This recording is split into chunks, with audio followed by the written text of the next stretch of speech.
Good afternoon. Welcome, everyone, to the Hampton County Chamber of Commerce Candidate Forum. This will be our fourth forum in the last 2 years.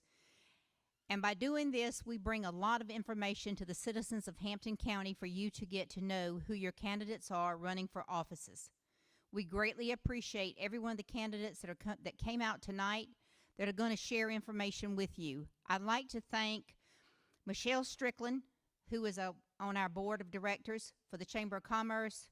She did a great job in organizing PRTC to be here tonight. Mr. Miles Crosby is going to be our moderator. Miss Christy Allen is going to be our timekeeper. Mr. Jason Cook is running everything from the side over here. We have Jake Sullivan, who is going to do the invocation and the Pledge of Allegiance. We have William Barnes, who is here, who is on our board, one of our board members, and Miss Joanne Lamprich, who has really worked hard over the last 2 weeks trying to get everything put together and pushing all of us to do the job for the county that we're here to do as Chamber of Commerce. We are proud to be part of the Hampton County Chamber of Commerce, and we look forward to serving you. I want to remind you that on October the 31st, here on Lee Avenue in Hampton is our annual trick-or-treat. Last year, we had over 500 children here that participated in the trick-or-treat event, and we look forward to having more this year. We have been through a lot in the last 2 weeks, the last month with storms. And as Jake comes forward to do the invocation, let us not forget those in the path of the storms that they're in today, those in our own county that are suffering from losses, those in our own state and our sister states. Please keep them in your prayers. Jake, I'm going to turn it over to you. If everyone would, please stand for the Pledge of Allegiance and remain standing for the invocation. I pledge allegiance to the flag of the United States of America and to the republic for which it stands, one nation, under God, indivisible, with liberty and justice for all. Let us pray. Most gracious Heavenly Father, we thank you for this day, Lord. We thank you for all your many blessings. Lord, tonight as we come here together to hear these candidates' vision for improving our county and moving us forward, I pray that you will be with each one of them and be with the audience and help them to have an open mind. Lord, be with those who are suffering from the aftermath of these terrible storms that we've just incurred. And Lord, be with those who are in the path of the next one. Lord, watch over us, guide us, and protect us in all that we do. Lord, all of these things we ask you in your Son, Jesus' name. Amen. All right, once again, thank you, Suzanne Peoples, and thank you, Jake Sullivan, once again, Chamber of Commerce, and we do appreciate each and every one of you being here today. We're getting ready to get things underway. Also, a big thank you to Christy Allen, who's sitting next to me. She's going to help with our timekeeping and help keep me straight while I'm up here. Once again, for PRTC, I'm Miles Crosby, and welcome to the Hampton County Chamber of Commerce presenting the Hampton County Candidate Forum at the beautiful Palmetto Theatre in downtown Hampton, South Carolina. And it is a beautiful theater. And let's get things underway. All right, first up, it's going to be, once again, we're going to have 2 minutes for each candidate for each question. They'll have 2 minutes to answer the questions. And we will give a 30-second warning. And then at the end, when their time is up, I'll say time. All right, first we want to welcome for the South Carolina House of Representatives District 122, Representative William Bill Hager. Mr. Hager, please take the stage. All right, first up, Mr. Hager. There we go. Thank you for being here. We appreciate all who give their service and time. Now, first up, the first question is, what ideas do you have to bring more business, industry, and people to the Hampton County area? And what can you do to help at the state level? First off, I want to thank the Chamber and PRTC for hosting us tonight. Since I'm first up, I'll do that. One of the things we have to work on at the state level is energy policy. We are at this point very short of energy in South Carolina. We've had such tremendous growth in other parts of the state that now that it's our turn, we've kind of short of energy, gas and electric. At state level, we're working on regulations to try to streamline the process to bring a new power plant online. As y'all know, we're talking about a new plant at Kennedy's, a combined cycle plant. We've got to get energy in the state. We've had a number of economic development prospects come here and be turned away because of a lack of energy in this area. So we've got to work on that, and we're doing that. I'm on the ad hoc committee of energy and workforce modernization that the speaker put together. We put forth a good policy that is still working its way through the Senate. We got it through the House, and in January it'll be taken up again and to try to complete that process. The other thing is education. I think we're doing a good job with what we're doing with our new high school to show industry that we are serious about our education. 30 seconds. We'll and at the State House, we are trying to help fund that, and we'll continue to do that, and bring education, and vocational education especially is very important. So we'll continue working to do that. All right. Once again, our next question for Mr. Hagar is, what are some of the biggest issues in state government that will likely impact Hampton County in the future, and how would you tackle those issues? Okay. Some of our big issues at this point are illegal aliens coming into the state, bringing the human trafficking and fentanyl and illicit drugs into the state. We have created a task force within SLED to deal with this. The state has funded that. Other things is pay for teachers. We're working on pay for our teachers to help bring better education. Again, it comes back to education. Those are two of the things: teacher retention and police retention. We've got to work towards funding our police better, and we're working to do that.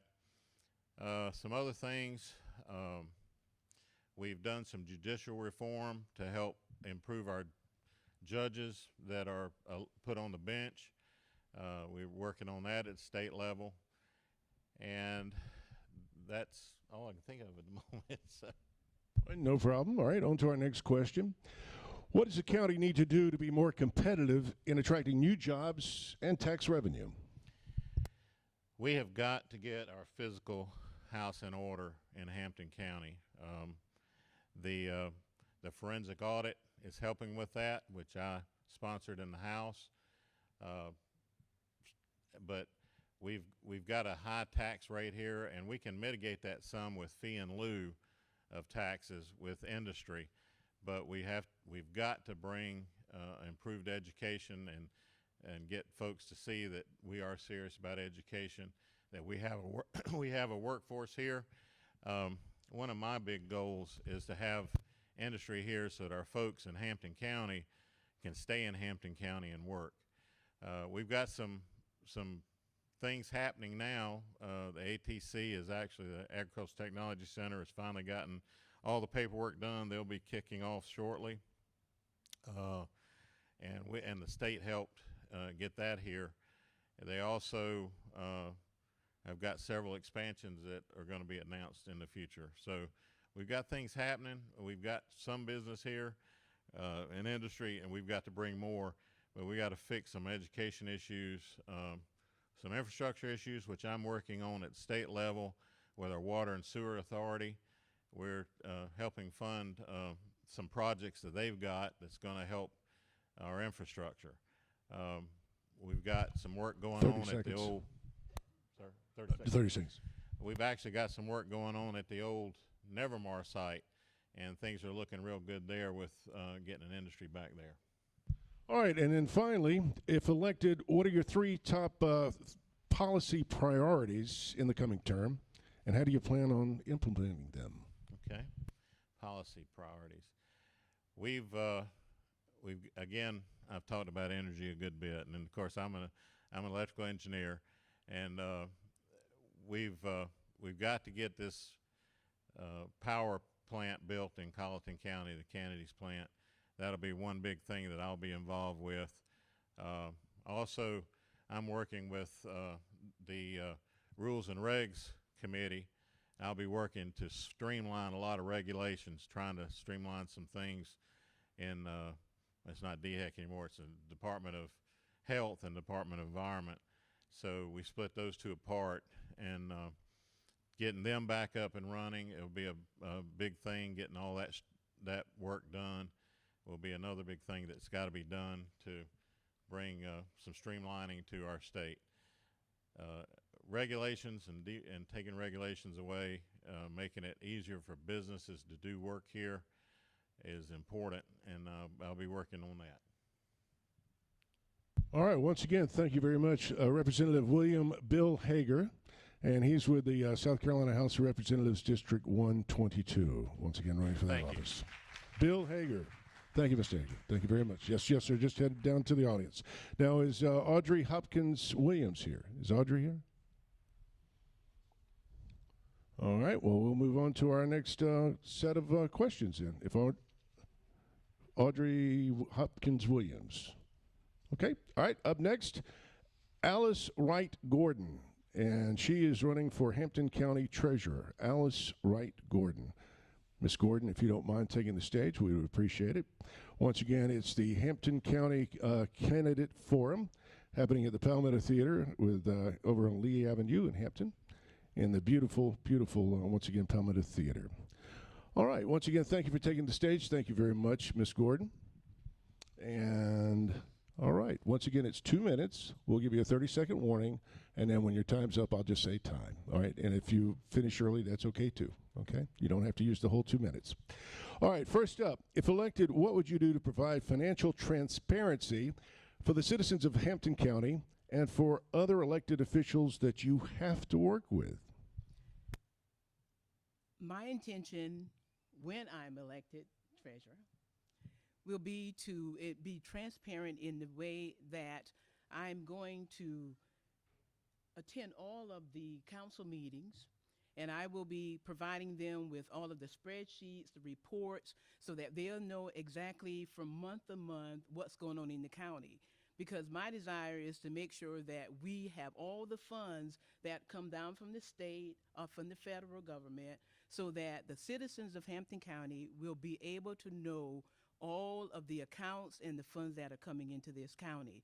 So I think that because we probably hadn't had that in a long time, it's something that is needed here, that everyone, including myself as a citizen, we are aware of what funds are coming into county. All right, our next question. In light of the current financial crisis facing the county, what immediate steps will you take as treasurer to stabilize finances and restore fiscal health?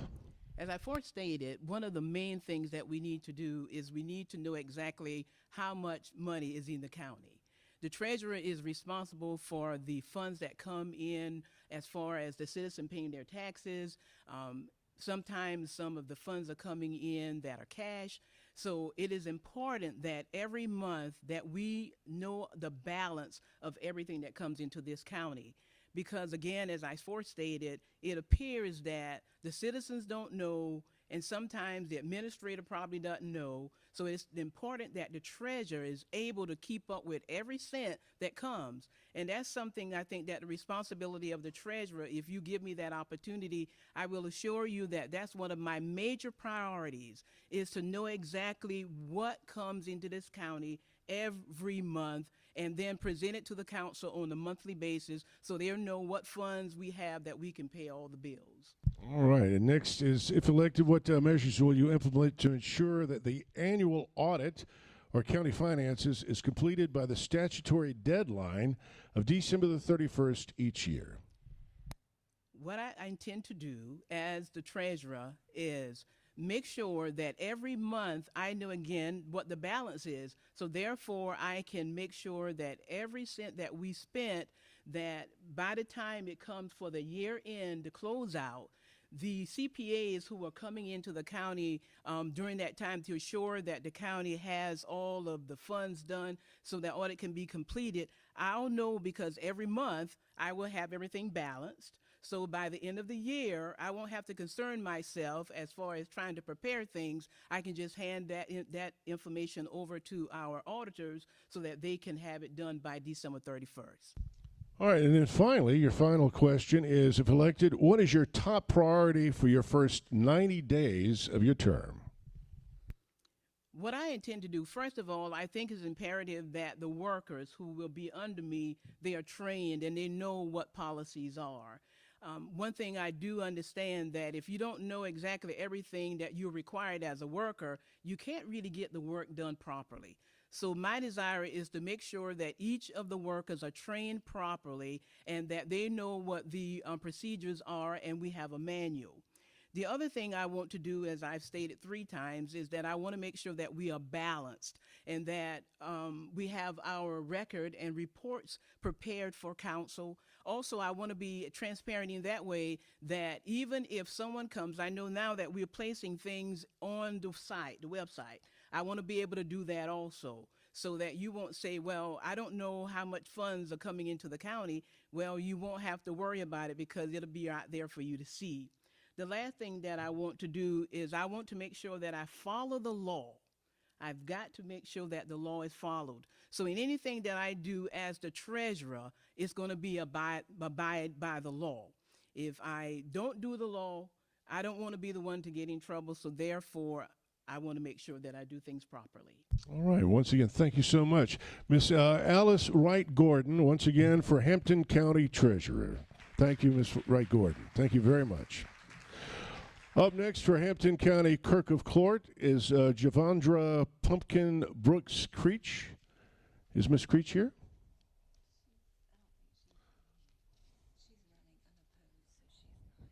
All right, so she is running. Okay, I see here she's running unopposed, and you can actually talk to her later. She's in the audience, so if you'd like to, since she's running unopposed, Miss Creech is available after to talk to you. As a matter of fact, I believe, is that Miss Creech right there?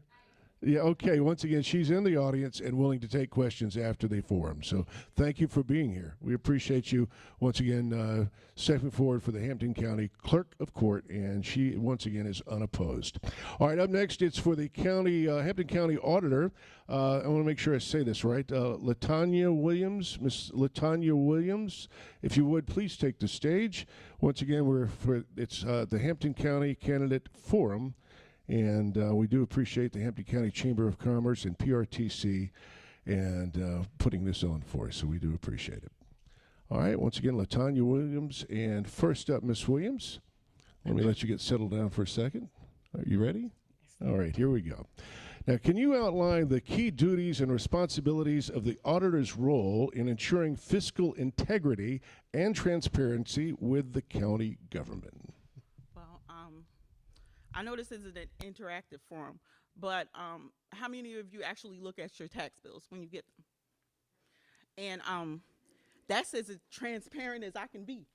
I pretty much outline on the tax notice which entities and which millages for each entity and what percentage of your tax is going to that entity. And you also have your assessment, your appraisal. So if you don't agree with your appraisal on maybe your home or your land, you can always go to the assessor's office to adjust that. And as well as the percentage that you're paying, which is like either 4 or 6% when you're talking about real estate and mobile homes. Your agriculture is either taxed at 4 or 6%. That 2% makes a big difference, especially when we're talking about legal residents.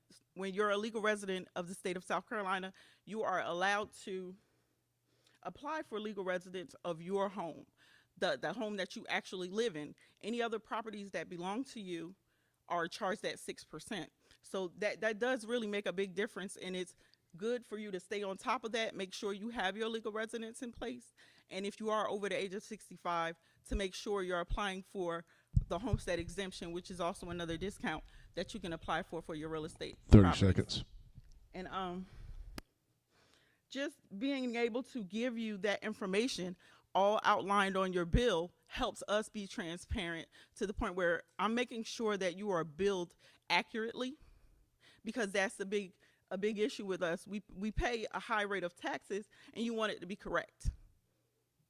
All right, and our next question, Ms. Williams, is how important is the auditor to the county's citizens, and how do you have any ideas or strategies to better serve our citizens? Well, like I said, it's very important for me to be accurate. There's nothing worse than paying a bill that you should not have been paying, being that our resources are limited. And in the times that we're living in, it's very important for us to be able to all be able to watch our wallets and how we spend our money. So I make sure that the bills are accurate. And if you ever don't agree with what your bill says, I will make sure that I will go through your bill with you to make sure, number one, you're being charged correctly. And number two, if there's anything I can do to help with that, if it's not accurate, maybe you need to get a reappraisal. Maybe you need to file for legal residence, or maybe you need to file for a homestead exemption. Any of those things, are always available for you, and I want to make sure that you know that those things are available for you. All right, and up next, what steps would you take to improve the efficiency and effectiveness of county financial operations? Well, my first term, I focused on learning my job. I felt like it was really important for me to know what exactly it is that an auditor does. And as it's spelled out in the South Carolina Code of Laws, Title 12, Chapter 39, which is titled County Auditors, that's my guideline for how I operate my office. And I wanted to make sure that I knew what needed to be done. Now, in order to make it more efficient, I have to set up procedures, different policies to get the work done. So my focus at first was to get educated. And now my next focus is going to be, how can I make this better? How can I make it easier for the citizens? How can I make it more, things more available to you? Like updating my website, also updating the county website, the information on the county website. So you don't always have to come into the office physically, because we work, most of us work till 7, 8 o'clock at night, where you can't come to the office by 5 o'clock. So those things will be available online. Right now I have a form that's available online, but it's not fillable online, so I want it to be more efficient. So I'm going to work with our IT department and getting that streamlined. And also some more of the applications are going to be available online. All right, and then finally, our last question. What is your top priority for your first 90 days of your term? Well, since it's going to be my next 4 years, the first 90 days, I'm pretty much already in the trenches. So my first 90 days will be how I can streamline what goes on in my office, and hopefully I can get a new employee or two, and to take the stress off the rest of us, and just basically changing the procedures, because a lot of the procedures we have are from the previous auditor and the way she did things. So I wanted to understand that and then figure out how I can change it, how I can make it better. All right, once again, Hampton County Auditor LaTanya Williams. Ms. Williams, thank you very much for your time, and thank you for being here.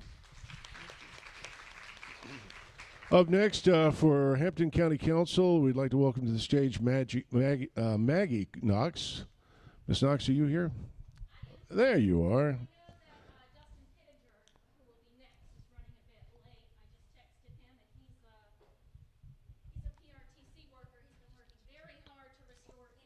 And we do appreciate all the above. We appreciate Dustin.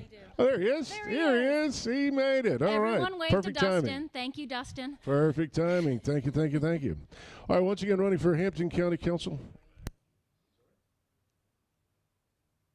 Oh, yeah, if you don't mind, Dustin, you can go ahead and head on up and sit in the green room. As a matter of fact, when we have more than one person up there, you can go ahead and go to the green room. All right, so just right back there and chill for a little while, and we'll start off with Ms. Knox. First, once again, for Hampton County Council, Maggie Knox. We appreciate it, Ms. Knox, you being here. Now, as you're up for election for a county seat, how can you ensure that the citizens of this county have the protection they need to feel comfortable in their own homes and neighborhoods due to the budget cuts this county has placed on our law enforcement? Whew, that's a doozy. And I will say, I'm actually an incumbent right now. I was elected on July 30th, and today it has been 66 days since my swearing in.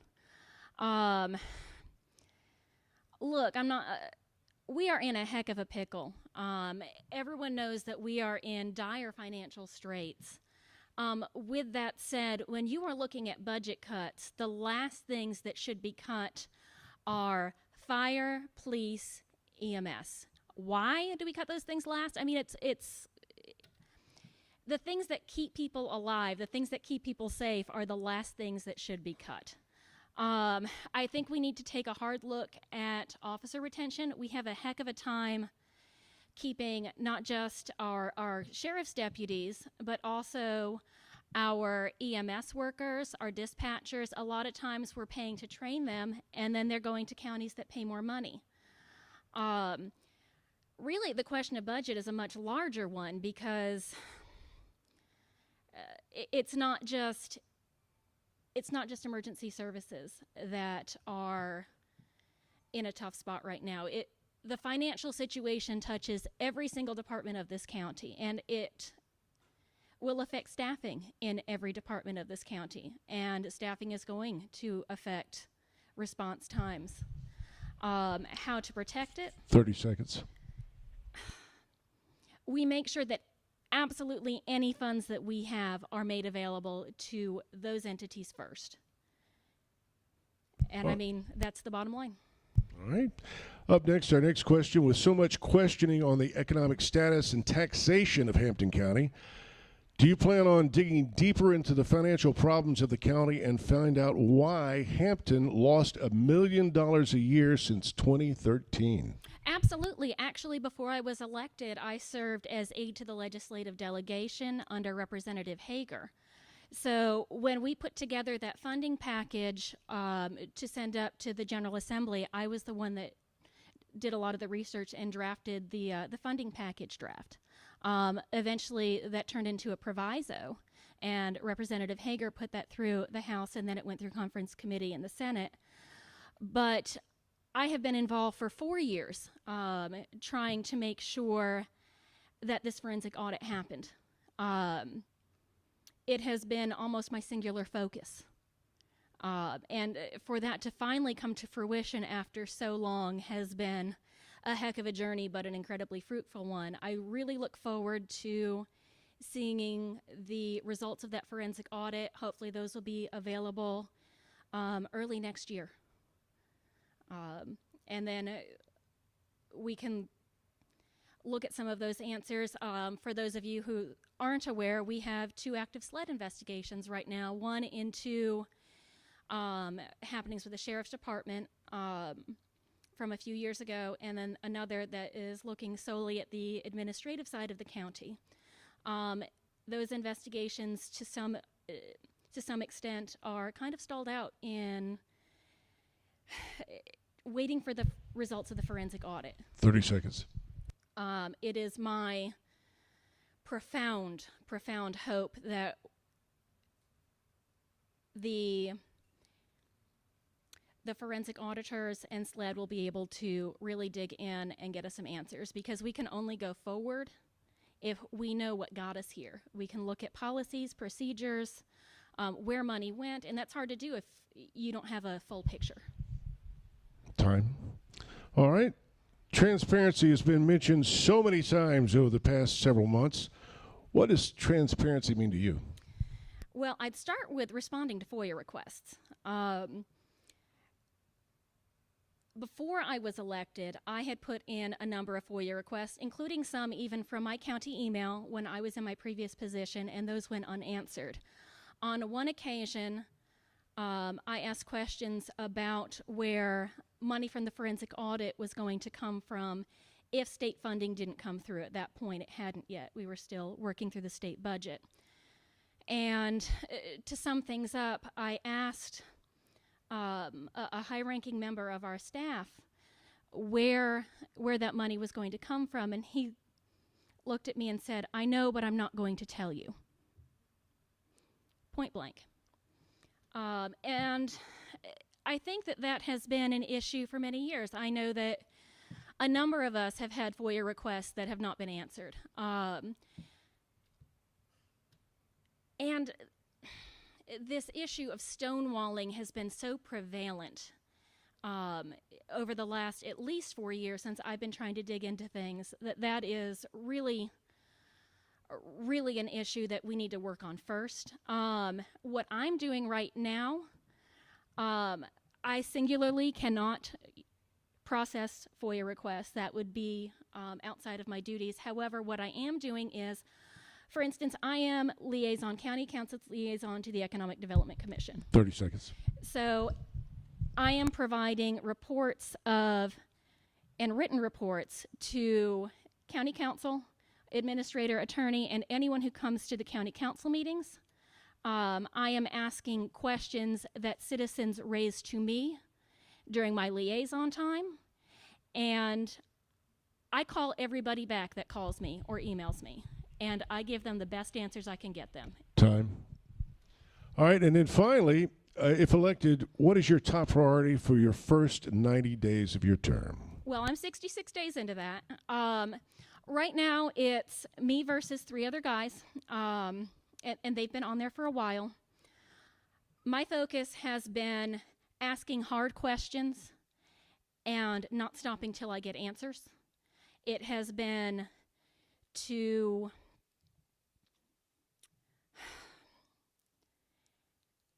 make sure that when things are not happening the way that they should, that at the very, very least, there is someone there loudly asking why.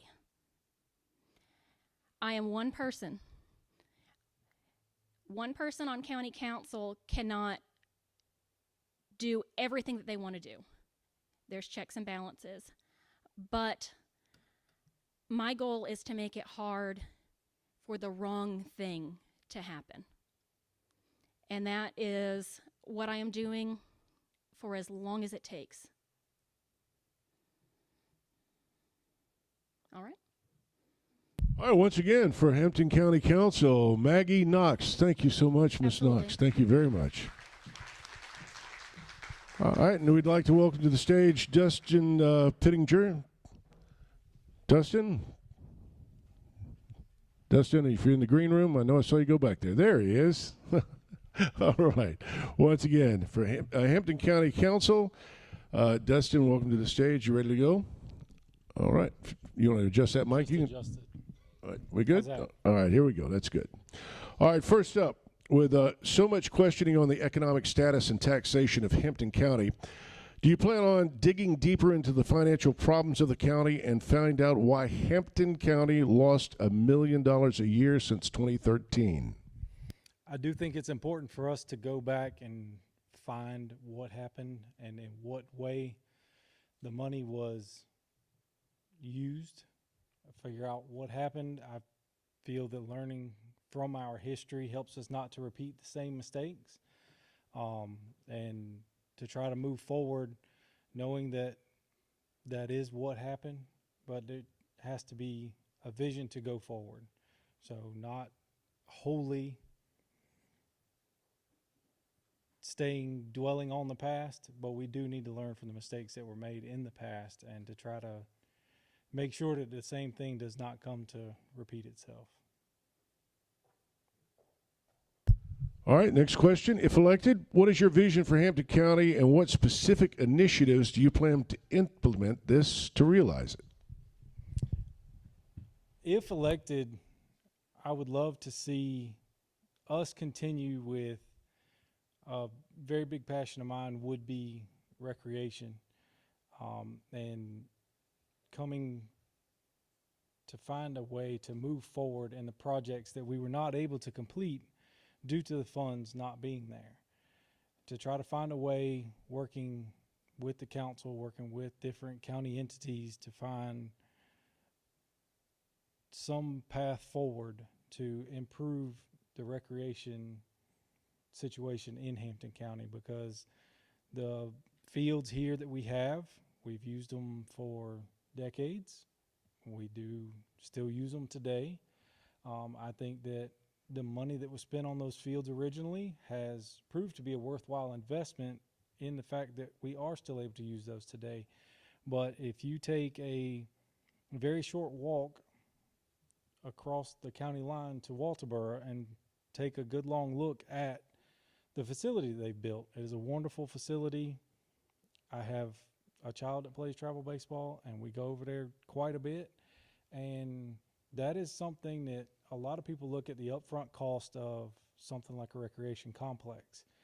But if you were to ask, I do not know the financial statistics behind the actual Ace Basin complex. 30 seconds. But I would say that it is a contributing part of the county, that it does give back as far as financial goes. All right, up next, what specific steps will you take to support job creation and economic growth in Hampton County, especially for young people and recent graduates? I think that the school's been doing more as far as with especially the HVAC program, but to teach people more about trade programs in general. I myself am a trade worker. I work in telecommunications. There was no telecommunications professional at Career Day. At Career Day, you generally see your emergency services, doctors, different types of business people, but trade careers are a real opportunity that can be grasped by the local community. How do you plan to build public trust if elected, especially in light of past issues? To be honest, I think that's where it all starts.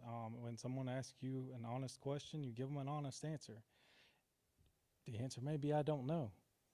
But if the answer is, I don't know, as an elected official, I feel it would be my responsibility to do the best of my ability to find an answer and give that answer back. But it would be an honest answer. It might be, I don't know.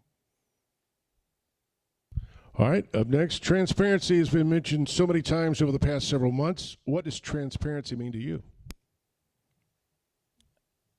Again, it goes back to honesty. I don't see, the county is not one person. The county council is not one person. The county council is a group of elected officials.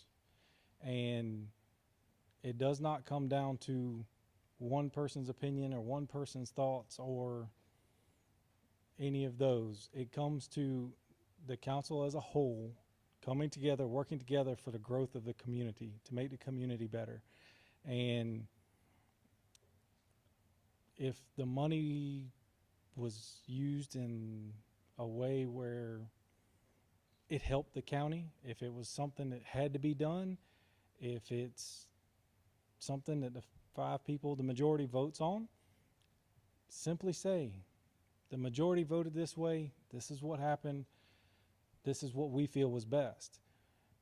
The thing about it is an elected panel, so as long as you're transparent and you're doing what you think are the best for your constituents, you will technically continue to be elected as the way that it should be. But we need to be transparent, and people need to know what we are doing.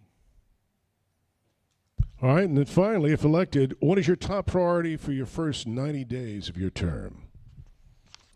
The top priority for my first 90 days would be to become much more well-versed in politics. I'm definitely not a politician, to say that from day one, but I feel like in order for me to want better for the county, I have to be willing to step up and do something better for the county. And so for my first 90 days, I would definitely try to become more knowledgeable on the different practices and where we stand as a county and as the collective of the other county members coming together with a plan of how to move forward, as well as what have we learned from the things that we've inherited. All right, once again, thank you, Dustin Pittinger, once again running for Hampton County Council, and Maggie Knox, also running for Hampton County Council. Thank you very much, Dustin. Up next, we'd like to welcome all of the school board member trustees, everyone that's running for Hampton County School Board trustees. If you don't mind, other than Mr. Seiler, Mr. Kyler, rather, Mr. Craig Kyler. Everybody else go to the green room. That would include Hannah Priester, Richard Long, Clyde Grovenstein, Effie Forrester Williams. If you don't mind, all of you all go to the green room, and that way you'll be ready when Craig Kyler is finishing up. Mr. Kyler, you'll be up first. Once again, these are running for the Hampton County School Board trustee.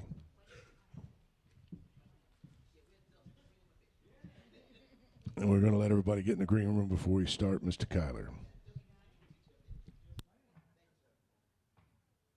And if you're just joining us once again, we're in Hampton County. It's the Hampton County Candidate Forum in the beautiful Palmetto Theatre in downtown Hampton. All right, I think we're ready to get things underway. All right, once again, it's the Hampton County School Board. And for District 2, the first speaker is Mr. Craig Kyler. And once again, Mr. Kyler, are you ready? Ready. All right, here we go. Our first question. What are the top needs of your school district? The top needs of the students, number one need is safety. That's the top need of, all across the board. We have to have our kids safe first. We have to give them a good education, and getting a good education stems academically, vocationally, all across the board. We have to teach our kids respect. We have to teach our kids how to survive in this life. All right, next question. How would you work to engage our families and the community and ensure all voices are heard? Okay, as many of you know, I run a barbershop. And in the barbershop, just as a beauty shop, you have all different walks of life. So I get the chance to talk to people, see what they're thinking, what they're feeling, their opinions, and I get to hear their voices. I'm a believer in Hampton County coming together. We do that with the school system. And everybody together, we can make the county a great county. And like I said, it starts with our school. All right. What is your plan to ensure all students have access to high-quality education, regardless of background or abilities? How will you promote inclusivity and diversity? Inclusiveness and diversity. Well, we're a school of different backgrounds, different experiences.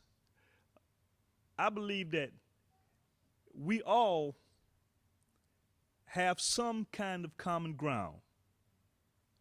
And the thing that really brings, the number one thing that brings, just as remember the movie Remembering the Titans, right? Sports brings a school together. It brings the community together. When we're stronger with sports, then our communication will be better. I'm open to talk to anybody. I'm open to listen at anybody. And I believe that,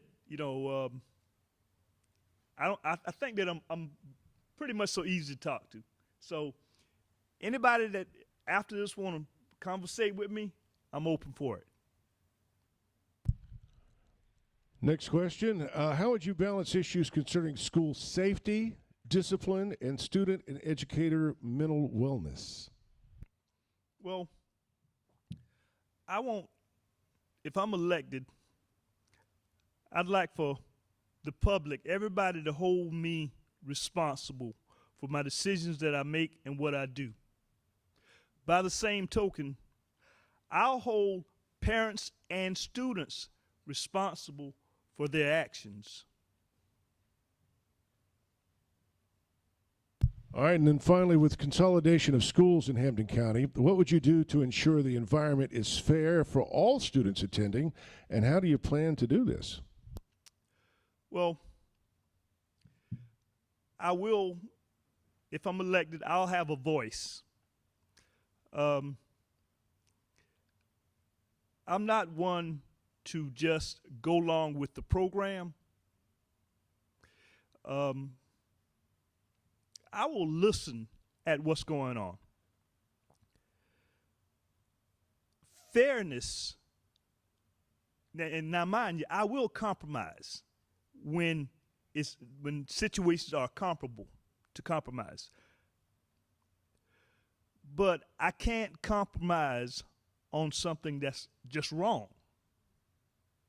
So I will stand up for what's right, for the good of our students, the good of our community, and the good of our county. Too many times the administrators and parents say it's about the kids. They need to stop that lie. So many times it's about them and their egos. So I'm willing to push egos aside and just go and do the job that the public elects me to do. All right, once again, running for Hampton County School Board as a trustee for District 2, Mr. Craig Kyler. Thank you very much. And our next candidate up for Hampton County School Board in District 2 is Richard E. Long, Jr. Richard, if you're in the green room, there you are. Let me know when you're ready. You ready? All right, first question. What are the top needs of your school district? Somebody said it earlier. Currently, right now, I travel about an hour and 15 minutes one way for work. We do not have a large trade program. That is something that needs to be addressed. It's already being addressed. We have an HVAC program there. Mr. Pittenger, he travels for his work. I travel for mine. We need to put a focus on trade schools. That is a very big thing right now in this county that I need to see move forward. Mr. Kyler, he's trade school also. I'm a graduate from trade school. If you're seeing that type of stuff put up to the kids to where it's offered on career day, there's wonderful careers that can be taken advantage of. But I would also like to see if we can build a community that has a good workforce, then we can attract businesses here, and then our commutes won't be an hour one way. All right, next question. How would you work to engage our families and community and ensure all voices are heard? That can be questionable sometimes, in my opinion. When you're engaging everybody, you have to take into account everybody in this community. We recently just merged our two schools, and you see it come out in the actual newspaper, different forms of social media. People are saying some groups are being left out. Some groups you're seeing that there's almost a divide there. So when you're coming out on social media and you're responding to items, you're talking to the different people, you need to take into account what's going on both ends of the county. We need to move forward with better programs. We have social media. We have that out there. But the thing is, though, is not all of the information is shared all the time, in my opinion. To the citizens as they're out, as far as it goes for response to different storms. I made a post about that here recently. But when it comes down to it, we have to be pretty open about the way it's communicated. All right, next question. What is your plan to ensure all students have access to high-quality education regardless of their background or abilities? And how will you promote inclusivity and diversity? First, you got to retain teachers. We need to retain teachers. We need to hire teachers. If we do not retain the teachers that we have and we're losing them to other counties because of higher paying jobs, then at that point in time your level of education will go down. So we need to look at teacher retention. We need to look at hiring teachers to fill the spots that are vacant right now. As far as it goes for programs to where you're making sure everything is on an equal and level playing field, that goes back to when you're hiring these teachers, you're hiring the teachers that are going to fit the job. When you're hiring people, you want to get the best candidate for the best job. That way our kids do not suffer. Just because somebody grew up in this county doesn't mean that they're the best candidate for the job. Sometimes you have to go outside of the county to hire people. Hopefully they live in our county, but you just can't hire somebody based off of the fact that they grew up here and they know somebody. We've got to do the best we can for our children. Next question. How would you balance issues concerning school safety, discipline, and student and educator mental wellness? School safety. Went to a school board meeting here recently, and they were going over the new school as it was being built. The sheriff spoke up and said, nobody's talked to me about it. He runs the SRO program. I worked for the sheriff at one point in time when he was the captain of the sheriff's office. School safety is a priority. You have all the kids there, it's a vulnerable site. We've got to make sure that we have trained professionals inside the school. That goes back to budgeting and everything else along with that. But if you do not have the trained professionals there, then you do not have the safety. So the sheriff's office, the local law enforcement, EMS, fire, they need to be involved in the new school that's being built. There's not been a lot of involvement with them. As far as it goes for making sure the kids feel safe at the school, there needs to be a presence there. Law enforcement has to be present. When they're there, they need to know it. The school needs to be cut off from the outside. As the roads are being built, the infrastructure is being done, we need to make sure that the access points are limited. Currently, the school that we use, the old Wade Hampton High School, there's multiple access points that you can get on the campus in a lot of areas. So when this new school is built, we need to make sure that we limit the access for the public to a certain area. And then finally, with consolidation of schools in Hampton, what would you do to ensure the environment is fair for all students attending, and how do you plan on doing this? You're always going to have mixed emotions about what is fair for the whole group. You're going to have to do what's best for the entire group. Sometimes that's going to upset people. Sometimes people feel like they deserve to be able to do it a certain way. But you have to take that into account. You need to follow up with the administrators of the schools. The administrators of the schools, the teachers at the schools, they see it firsthand. They deal with it every day. So if you're communicating with your teachers, your administrators, getting information back from them, at that point in time, you can try to make a real good decision based on what you're getting from them, because let's be honest, most of the people that's on the school board will have a job. You won't be in the schoolhouse every day. You're going to have to rely basically off of your teachers, your administrators, the people that actually work at the schools, get feedback from them, and then make good sound judgments based off of what they're telling you. And once again, thank you once again, Mr. Richard E. Long, Jr. He's running for the Hampton County School Board trustee for District 2. Thank you very much. Up next, we'd like to welcome to the podium Hannah B. Priester. Hannah B. Priester, please come on up to the podium. She's running for District 4 for the Hampton County School Board as a school board trustee. Once again, Hannah B. Priester. All right. Good evening. Good evening. Good evening. Just let me know when you're ready. You ready? All right, here we go.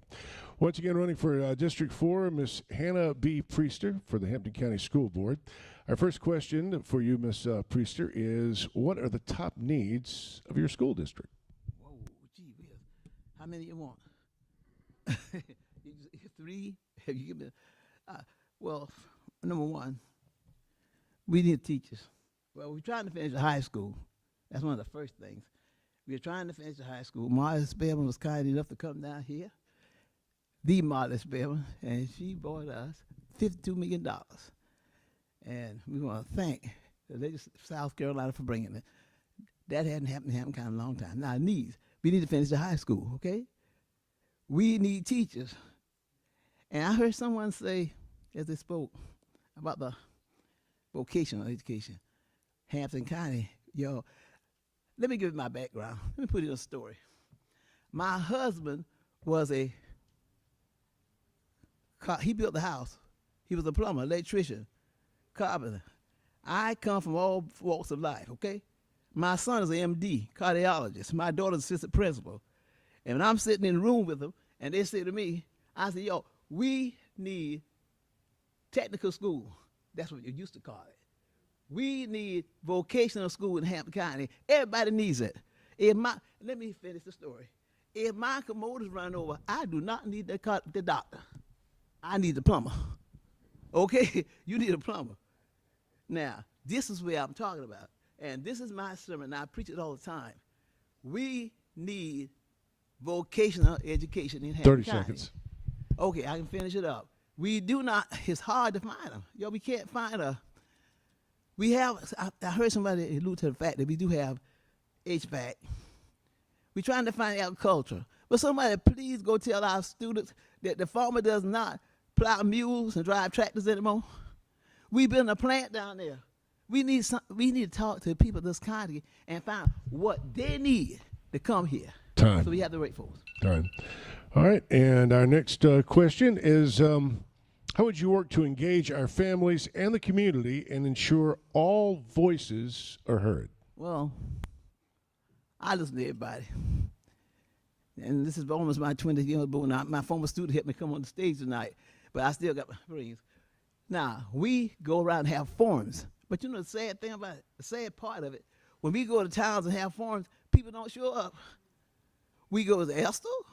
We've been to Yemassee, and if I'm wrong, somebody say, oh, no, you didn't come to my town. Yes, we did. We went to Brunson. We did it in Bonneville. We go everywhere. We want everybody. We went to Garnet.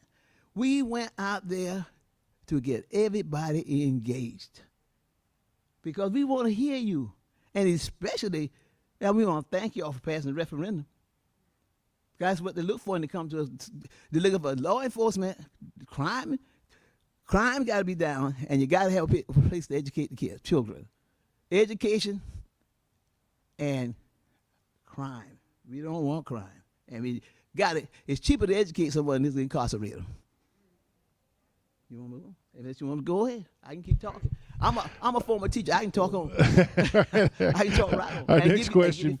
What is your plan to ensure all students have access to high-quality education regardless of background or abilities, and how will you promote inclusivity and diversity? That's what we look for. That's what we need. And we need to teach our students, It's not the students. We've come together well. It's the old folks. The children are getting along well. They won the championships, and our academics are fine. We don't care how big you are, how small you are, how you look. It's what you got. And I'm going to say like Bloomberg said, you measure a person with the head up. Now, even when I came up here tonight, I've been in business a long time, but I saw people helping me up. I said, go ahead. You measure a man or woman from your head up. What's in your head counts. My mother told me when I had my accident years ago, she said, Hannah, Roosevelt ran this country from a wheelchair. And that's what I say about education. We got to educate them. All right, our next question is, how would you balance issues concerning school safety, discipline, and student and educator mental wellness? Ooh-wee, you got that one. It wasn't like it was when I taught you, Dustin. There's some more out there, it's right. I'm going now, a bunch of children, children like us, they change. Education has changed. And we have to be able to, we have to change too. I've changed. Some children, as a principal, We don't know what happened to that child last night. We got to have compassion. People who teach and who in administrative positions, you have to be able to deal with the public and deal with the children. Children don't make decisions. They're not supposed to be making decisions in your house. We are we call it local apprentice. We're the parent when the child's in school. So we really understand that some children today have gotten into some situations where they couldn't help it.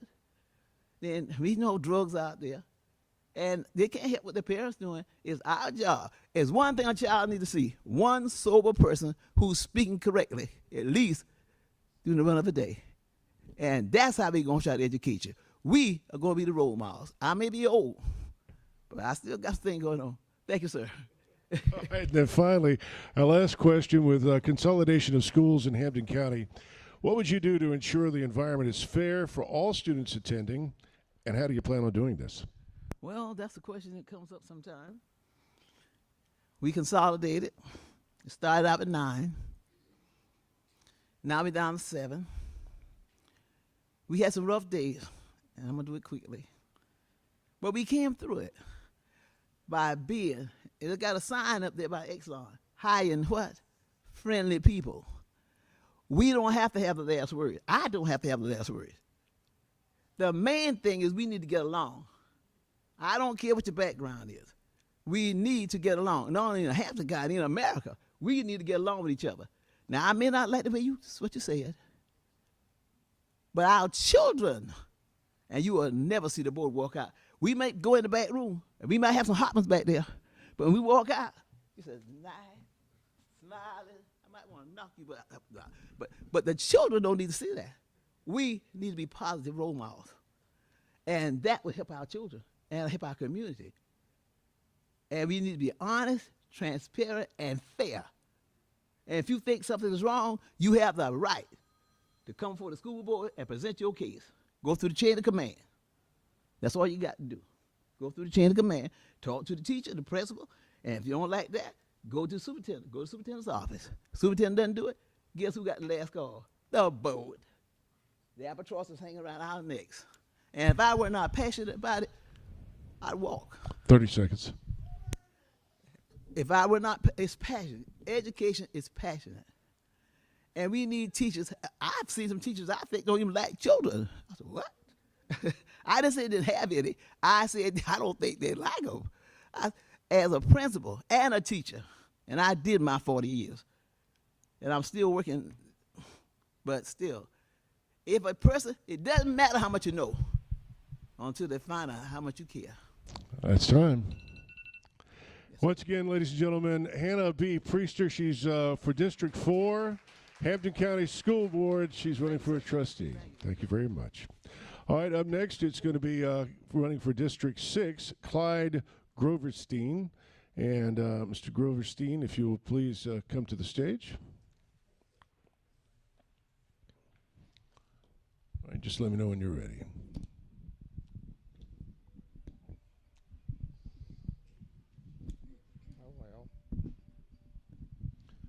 Once again, it's the Hampton County Candidate Forum. If you're just joining us, it's put on by the Hampton County Chamber of Commerce, and it's happening in downtown Hampton at the Palmetto Theatre, once again on Lee Avenue in Hampton. Beautiful theater here in Hampton County. And up next, once again, will be Mr. Clyde Groverstein in just a few moments, and he's running for District 6. Are we ready, Mr. Groverstein? Okay, here we go. Our first question, what are the top needs of your school district? Hampton County School Board hurricanes. And if I'm elected, I'm going to do all I can do for my District 6 and everything else for all the district school.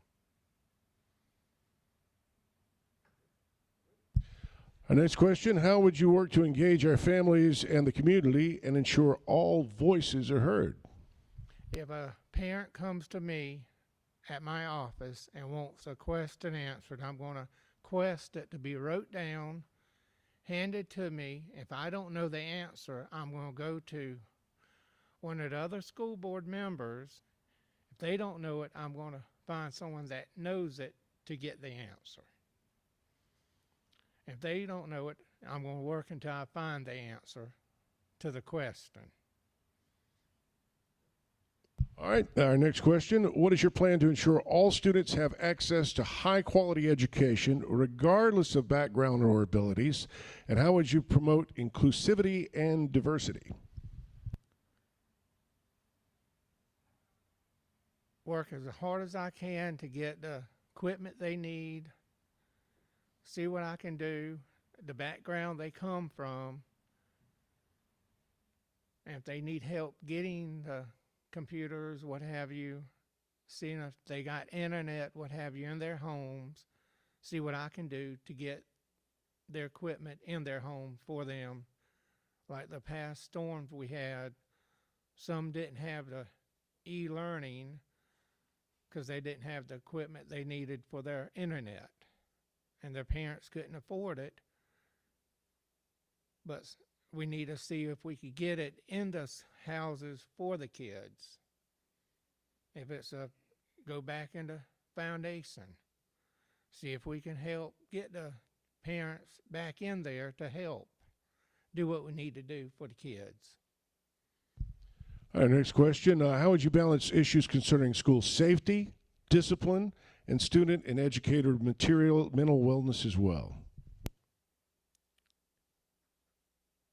Make sure they have security for the kids and make sure everything's and the parents is safe when they come in, and get the kids safe in school, get locked down during the day and make sure the other people can't get into this new school system, and just make sure everybody up and on the same wavelength. And then finally, our last question. With consolidation of schools in Hampton County, what would you do to ensure the environment is fair for all students attending, and how would you plan to do this? I'd try to figure out how to do it when, if I'm elected, go behind it and see what's out there and do what I need to do for the kids and everything, and see how the board is going to do it, and I'm going to do it, and work together with the parents, the community, the county, and all the towns that has kids, and the parents, that everybody's together. Well, once again, for running for District 6 for Hampton County School Board as a trustee, Mr. Clyde Groverstein. Thank you so much, Mr. Groverstein. Thank you. And then finally, our last person for the Hampton County School Board is Miss Effie Forrester Williams. Miss Williams, if you'll take the podium, please. Hi. Hi. All right, you ready? I'm ready. All right, here we go. All right, our first question. What are the top needs of your school district? What are the top needs of my school district? To educate our kids, to make sure that every child is well suited, so when they graduate, that's our priority. When they graduate, they're able to get out and be productive in our society. So that's my top priority. Whatever we got to do to get that done, that's what we need to work on. Our next question. How would you work to engage our families and the community and ensure all voices are heard? I guess I would use some of the things that I did as a sub, because I subbed for 9 years at North District. And one of the things that I would do, and I probably shouldn't have been doing it, but I wanted to engage the parents. If there was a problem with a kid in class, and especially by me being from Hampton County, a lot of the kids, I knew their parents or their grandparents, and I would first talk with the kids to find out what's going on with them.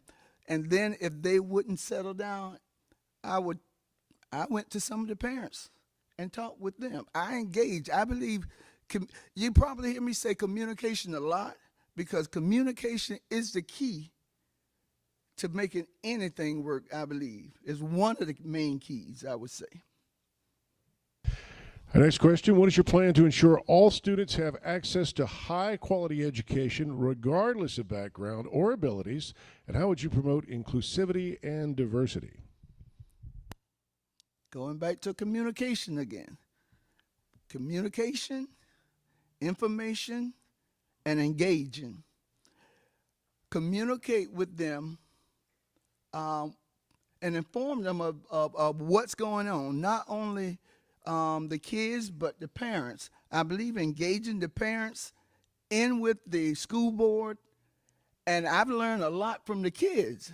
And when you talk with the kids and when you engage them, they can give you ideas too. So I believe this communication, information, informing them, engaging them, and then getting out there and get involved. Just don't sit and not do that. Get involved. If that takes going to the schools. And then finally, our last question, with consolidation of schools, actually, excuse me, got one more besides this one. How would you balance issues concerning school safety, discipline, and student and educator mental wellness? Safety, we have to make sure that I know they got a lot of resource officers, and that helps with safety. But I think just go back to going, I would be one going to different schools, checking with the schools, making sure that they're up to par with what they're supposed to be doing. And discipline, by me working at North District for like 9 years, I've learned a lot from the kids. I've learned that when you listen, because a lot of kids display bad behavior, and we normally, because when I started at North District, I would be firm. I was consistent and I was firm. But I learned to lighten up a little bit, and I talked with the kids and I listened. And that, I worked at North District last year almost every day, and I did not have one child. As a substitute teacher, I didn't have to send one child to the office. I was able to deal with them right there in the classroom. So communication, talking, listening, that plays a lot. All right, we got one last question. With consolidation of schools in Hampton County, what would you do to ensure the environment is fair for all students attending, and how do you plan on doing this? Getting back out there, like I said, informing people, letting them know what was going on. And what's good for one is good for all, because as we consolidate, we are one now. We are one. And making sure that everybody gets the information, making sure that everybody is included. If it takes going out, and sometimes you got to go out and talk with the parents and let them know about the things that are coming, the things that they can partake in that can help them, that can include them in a lot of stuff. A lot of people don't partake in things because they don't know. So I believe in getting the information, communication. I have to go back to that. Communication, communication, communication. I'm good. All right, once again, running for the Hampton County School Board as a trustee, Miss Ellie Forrester Williams for District 6. And we do appreciate all of our candidates that have been here tonight. On a personal note, us wrapping up on the school board trustees, actually I was a Colleton County School Board trustee myself for 10 years in Colleton County, so I know what kind of job you guys face, and I hope you get the thanks for giving up your time, well deserved, and we do appreciate each and every one who is running for all of the positions here tonight, and we do appreciate it. I think we're about ready to wrap up, correct? All right. So once again, if you've been following with us, we've been broadcasting live, and it's also going to be taped, and it'll be played later on Channel 57 with PRTC. So you'll be able to watch the once again in your home and rewatch what the candidates have to say. But I want to thank the Hampton County Chamber of Commerce presenting the Hampton County Candidate Forum.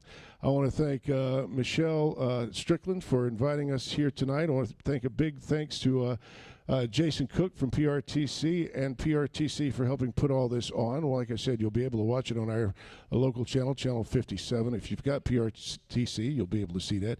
And a very special thanks to the person who's been keeping me on time and helping me out, Christy Allen, Christy, thank you so much. And we appreciate each and every one of you. We appreciate each and every one of you, all of our candidates, and a big thank you from the bottom of my heart for you guys inviting me out. I've enjoyed it, enjoyed hearing what these candidates have to say. For Hampton County and the Hampton County Forum, I'm Miles Crosby with PRTC. For everyone here, thank you so much, and y'all have a blessed night. Good evening.